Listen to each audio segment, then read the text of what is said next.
शेंगुळे बनवण्यासाठी सर्वप्रथम आपण वाटण तयार करून घेऊया। त्यामध्ये लसूण, हिरवी मिरची, कोथिंबीर आणि थोडीशी जिरे टाकून त्याची पेस्ट बनवून घेऊया।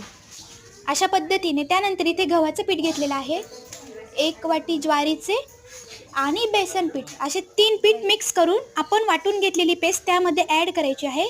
हळदी पावडर, थोडे लाल तिखट, मीठ आणि थोडंसं तेल टाकून चांगल्या प्रकारे कडक असा एक उंडा तयार करून घ्यायचा आहे। थोडं थोडं पाणी ॲड करून कडक असा उंडा मळून घ्यायचा आहे। अशा प्रकारे जाडसर अशा शेंगुळ्या तयार करून घ्यायच्या आहे। आपल्याला हवा तसा आकार देऊ शकतो। त्यानंतर पातेल्यामध्ये तेल गरम केलं आहे। मोहरी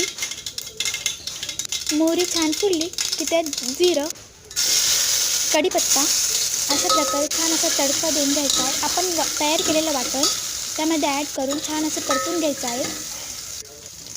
अशा प्रकारे पाणी ॲड करायचं आहे आपल्याला पाहिजे। उकळी आल्यानंतर अशा प्रकारे शेंगुळे त्यामध्ये टाकून द्यायच्या। अशा प्रकारे शेंगुळ्या तयार झालेल्या आहेत।